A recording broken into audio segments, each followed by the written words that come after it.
Today, as I was scrying in the black mirror, I got such a specific message.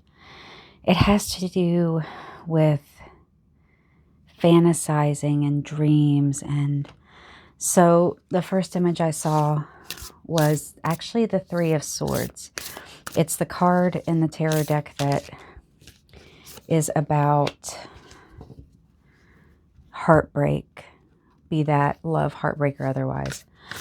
And the second image was like a knight in shining armor, but the knight in shining armor was like in a cloud. All right. And the third image was the trickling of water, as in the trickling of water that is, how do I explain it? Scarcity. Like it should be pouring water, but it's just a trickle of water. So let's see what your oracle cards have to say about that today. And then we'll get into some deeper messages. And at the end of this, we will channel a tarot message for you. Welcome, Mystic Travelers. This is your first time here. I'm so excited that you decided to join me. The human gift. We forget so many times that our presence, as it is a gift to ourselves, to the universe, and to each other. Our authenticity is one of the biggest gifts that we can give. And I feel like something that happens a lot is that you may get around people and you may have some idea that you want a certain kind of relationship or friendship or something. And then when you get into that situation, you might try to change in order to be the person that matches or fits with that person, so that you can be closer to them. But over time, that can become self-erasure. The gift that you can give to others is you as your authentic self. And anyone who asks you to change that rather than celebrate with it. Your shadow cards. Oh my goodness, if you follow my channel, you will know what I consider the shadow card in this deck. There's so many cards. This card comes up all the time, as well as this one. So the reason that you would be doing this, making yourself smaller rather than showing yourself as a gift, is because in your shadow, you feel like you will only get the feeling of home with someone. The familiar feeling inside for you is to adapt and change for other people, because you've maybe been told that you're too much, or you've been told that your authentic self isn't enough. And so therefore, your nervous system has become accustomed to love as intensity, sort of like love is represented in romantic comedies and things like that. And maybe the love stories you saw in your real life, there was a lot of fighting or intensity. And so that's the space that your nervous system is comfortable in. And so that's where we get the knight in shining armor in a cloud, because that knight in shining armor, that way, is a fantasy, right? And when it comes to fantasizing about people, it's one of the most dangerous things we can do for multiple reasons. Let's see what your cards have to say about that a little more. But yeah, and with the trickling water, I just get a sense of scarcity, when really maybe there's like a faucet to turn and the water would pour. So the love, the affection, all that would pour. But because if you're living in this space of scarcity when it comes to, because I'm feeling a lot of love energy with that Three of Swords image. If you're feeling a lot of scarcity when it comes to love, like maybe you've been in relationships with people who don't give the way you give. And so you made yourself smaller and smaller, hoping that that would make them, more responsive. Then what you're getting back is a trickle. And what you deserve is the flood of love. And the right people will know, respect, and reciprocate that for you. And you deserve that. And so there's this thing that I realized a while ago, and it's basically like a lot of people are going to dislike you, and a lot of people are going to love you. So why not just be authentic? And that way you filter out naturally those haters or whatever. Because if some people are going to hate you no matter whether you're compliant and pretending and masking, or you're just being yourself, just as well be yourself and attract those people that aren't going to try to change you. But it goes deeper than that. Court the feminine. Yeah. Getting in touch with your inner feminine. Doesn't matter what your gender is or what your gender identity is with this. The feminine energy is nurturing and loving, but you need to aim that mirror at yourself. Because here's what happens with this kind of fantasizing, this scarcity, this dream, this fantasy. Not only do you rob yourself of falling in love with a person, because falling in love with a person, if you fantasize about your future with them, you're already attaching to who you wish they were, right? And they might be doing the same for you. So remember, you need to look out for this other people doing this to you too. And if you're fantasizing about a person, and you might fall in love with your idea of them and not who they really are. You see how this ties back to this childhood wound of what you think comfortable love may feel like. And if you fantasize about them like that, and then you get into a relationship with them and they don't live up to it, then then you're trying to change them from who they truly are into who you want them or need them to be. And this is where radical acceptance comes in. It doesn't mean you stay with someone, right, who isn't aligned with you. Stripping illusions. Look at that. Stripping. Exactly. That's exactly what I've been feeling. This has really been coming up for me today. Self-initiation. Look at that. You can't make this up. Okay, so the feeling is that it all comes down to a control wound in the shadow. Your nervous system is used to seeing love in a very specific way, and that's what's comfortable. And breaking out of it is extremely painful, even if we want to. And the reason is because that's what's familiar. That's the familiar landscape. And rewriting that landscape into a healthier love pattern is extremely painful.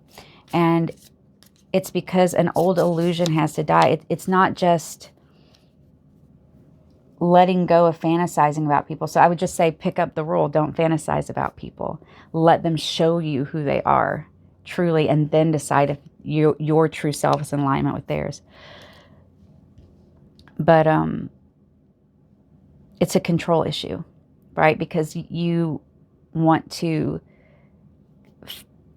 them to live the fantasy that you've created. And you've created that fantasy because the cosmology of the way you love, the way you were taught to love romantically, the cosmology of that is completely destroyed and has to be rebuilt if your shadow contains this specific wound. That love is pain, love is struggle, love is intensity. Love is a fantasy. Oh, I see their best potential. And you know me, beloveds. I am not judging you. We've all been through something like this. Maybe not this particular wound. I've definitely been through this particular wound. So I get it. But there's no blame here. There's no judgment here. There's just breaking open. Because when this wound is broken open, it's the tower moment in the tarot. Because everything you've been taught, and like I said, movies and shows and stuff, they really, really reinforce this struggle love narrative, this fantasizing narrative.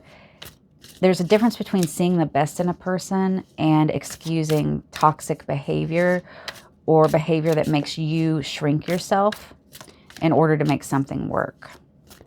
And wouldn't it just be better to be your authentic self? And I've noticed something, that people who are able to walk in that authentic space, they glow, they shine, the world bends for them.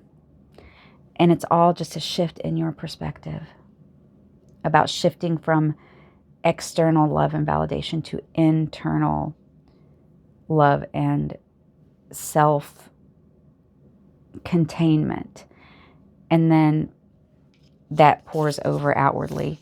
You know, are you constantly insulting yourself? Are you putting yourself down? Are you telling people to not like you?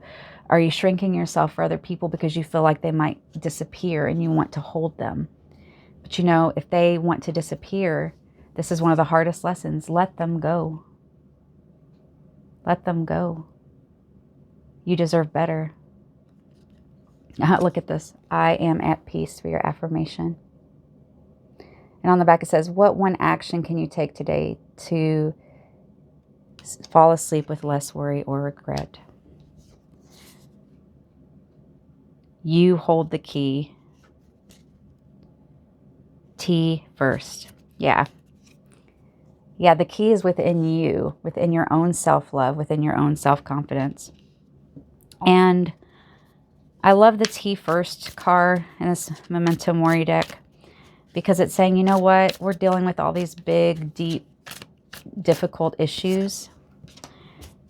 And just stop and smell the roses. Stop and have a cup of tea. Self-care first. What do you do before enlightenment? Chop wood, carry water. What do you do after enlightenment? Chop wood, carry water. That's what they say. Goes the same for all your healing, because really healing, enlightenment is a healing journey. It's not a place you go. It's a place you inhabit constantly. And I want to say I'm so proud of you. Just being here shows how devoted you are to your healing journey. Because if you've made it this far, you clearly have this wound and are wanting to work on it and heal it. All right, so now it's time for your channeled message. Let me just get your cards here. 9 of Cups, Ace of Wands. Okay, so we'll start with this first row.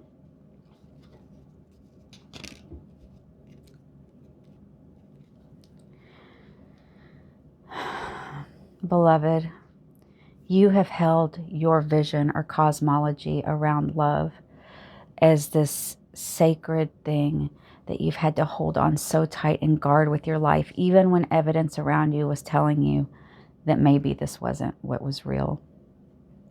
But now you have the opportunity to ignite a new flame in your soul, to look forward into the future. And this new flame is scary and strange because you are used to seeing that love is supposed to be a certain thing, but you're starting to understand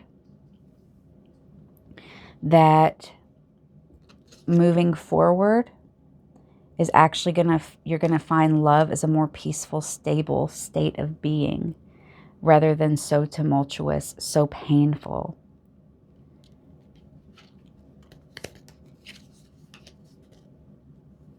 Yeah, there's been a feeling of deception a lot of times in your relationships and a feeling of self-betrayal as well. But beloved, with the star here, you're rising out of that now. You're rising out of that space.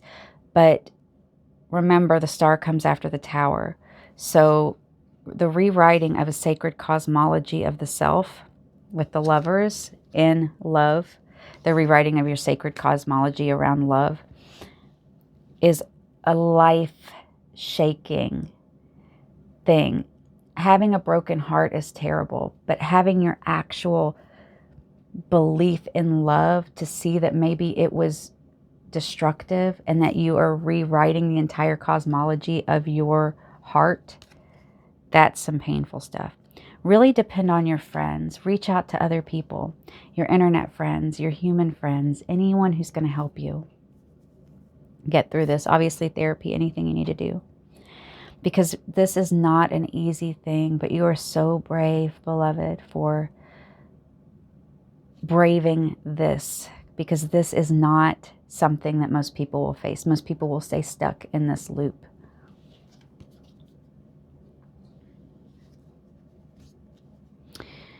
Here we have the Knight of Wands, the Knight up in the clouds, the fantasy. you're looking back and forth. You're thinking about the struggle, the pain that you're going to have to go through in order to dispel this fantasy. Dispel it, right? Because it's a spell. And it's scary to you. And it gives you this energy that you may not, oh, I'll never find anybody now because High Priestess at the bottom. Oh, I'm never going to find anyone now with this Hermit energy.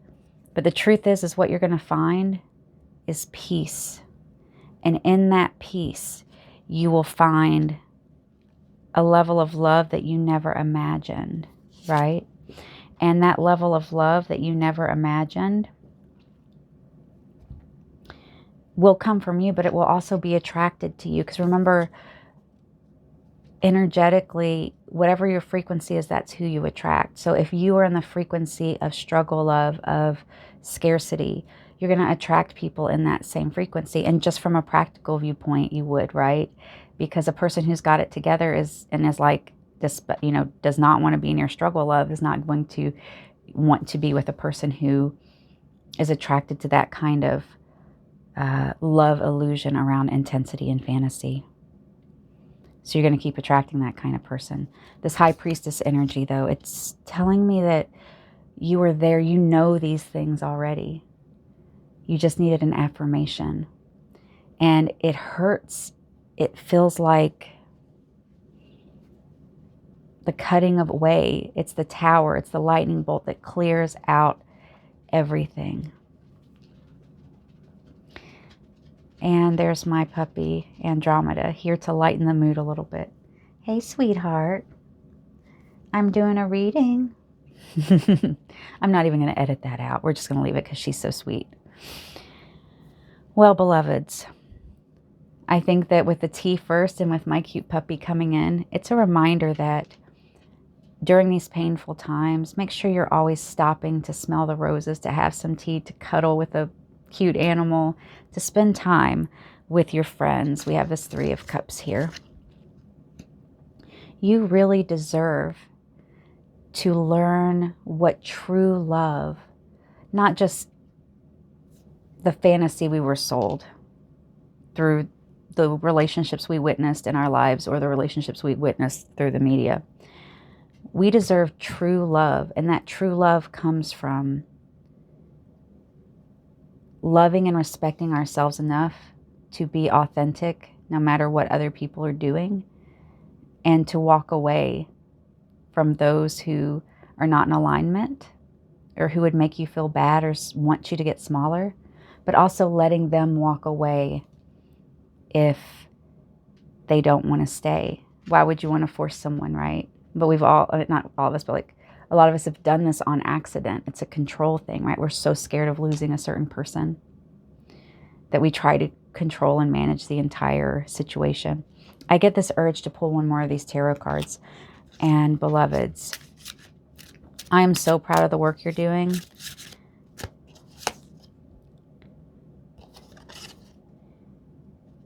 Enter the conversation. That conversation is with yourself. It's not that you're in denial. It has to do with the fact that, like, sometimes you know these things and they're trickling up like the water from your subconscious mind and you can't quite grasp them. You know that something is wrong, but you don't know what it is. And beloved, this is inviting you to reflect on your relationship with fantasy when it comes to relationships in your life. Are you seeing the person for who they really are, or are you loving their potential? It's good to see the potential in a person, but actions, they override everything, right? They override potential. And you're doing a disservice to yourself and to the other person by not, even if that other person's not a good person, see them for who they are and then let them go, right? And I'm not lecturing you. I've fallen into this trap many a time. Believe me, love is a powerful thing. It's an intense thing. But you're doing so well. So thank you for being here, beloveds. And I will see you next time.